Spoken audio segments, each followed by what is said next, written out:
The Gospel reading today narrates that when Jesus called the apostles, Peter, James, and John, to be his disciples, they left everything and followed him.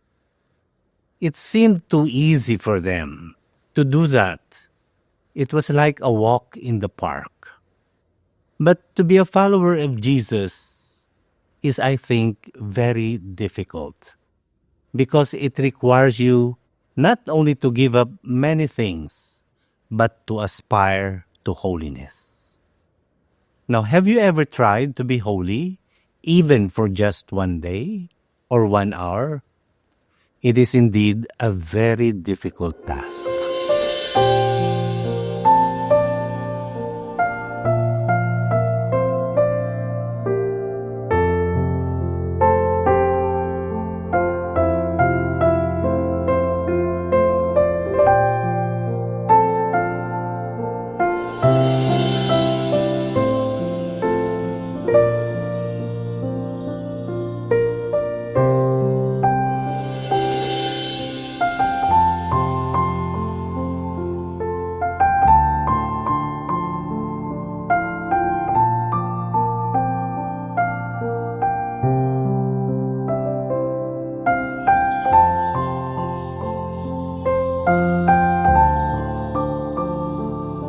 The word holiness even seems to have vanished in our vocabulary. We still hear someone tell us, "Naku, napakabanal mo." But this is followed with, "Sana kunin ka na ni Lord." The message is, if you are holy, you are out of place in the word of the living.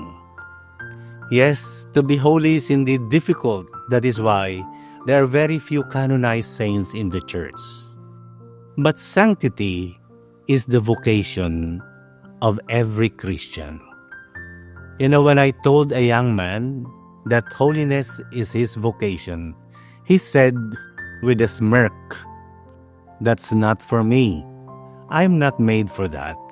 I love life and the pleasure it brings. I am not a Mother Teresa or a Lorenzo Ruiz." Many people are allergic to holiness because they think it involves being battered or swamped by trials, sickness, and terrible suffering.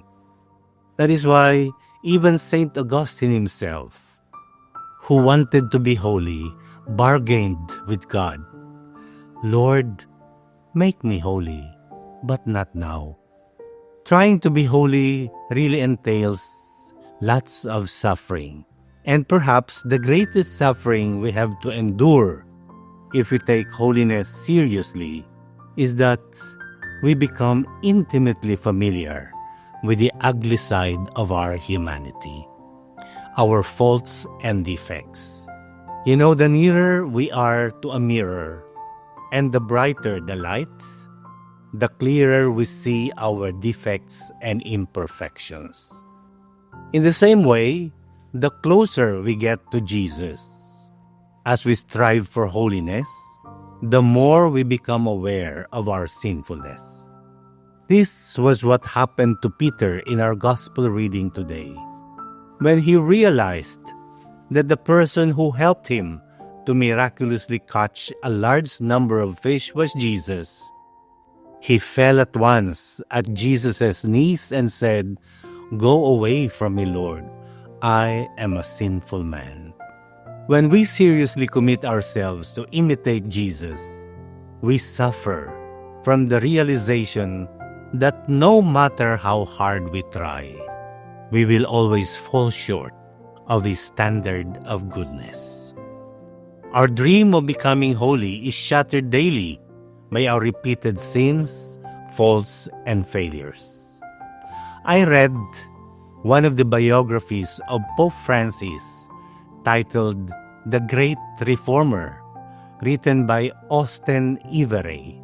In that biography, Francis confessed one event in his life that made him realize his spiritual and moral weakness.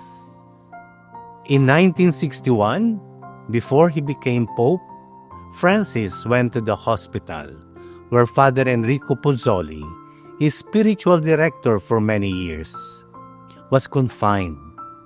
Father Enrico was asleep when he arrived, so Francis chatted with another priest in the corridor. Later, after several minutes of conversation, Francis was informed that Father Enrico had awakened and wanted to talk to him. But Francis replied, "Tell Father Enrico that I already left the hospital." Unfortunately, Father Enrico died a few days later. When Francis learned about it, he was devastated. He was consumed by guilt and remorse. Father Enrico was the person who had sacrificed a lot so Francis could achieve his dreams. And Francis was not even able to say goodbye to Father Enrico before the latter died.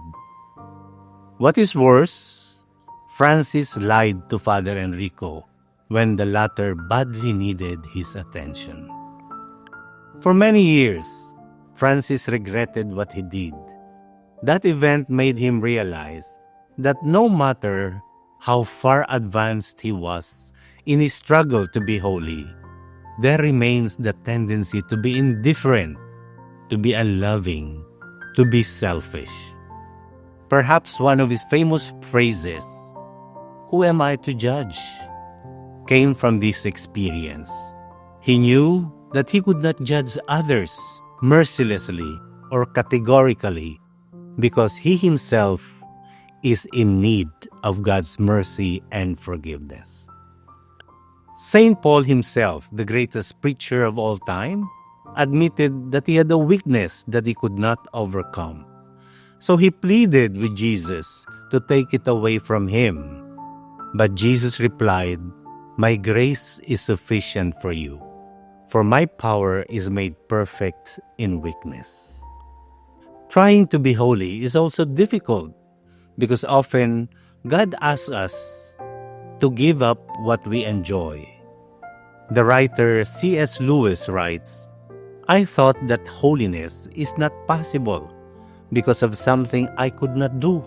I realized that it was not because of something that I cannot do, but rather it was because of something I cannot stop doing." It took him a lifetime to master the courage to stop clinging to his favorite sins, his wrong beliefs, false values that only led him to a bottomless pit of discontent and unhappiness. If we want to be holy, the devil also makes it very difficult for us to achieve it.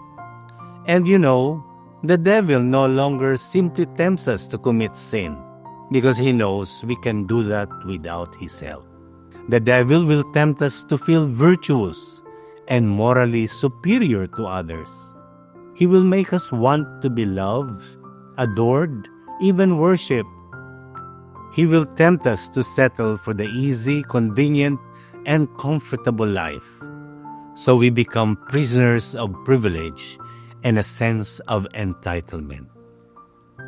Holiness is an elusive goal, but pursuing it is not impossible. God would not implant this desire for holiness in our hearts if there were no way for us to achieve it. When Joan of Arc faced her executioner, she diminished her fear through prayers and self-affirmation. She told herself, "It is for this that I was born." Believing that becoming saints is our destiny is a powerful motivation to become one. What human guarantee do we have that we will indeed become holy? The answer is none. Even our strongest resolve or commitment to be good weakens in time. Only a deep awareness of Christ's abiding presence and love can make us persevere in this vocation until the end.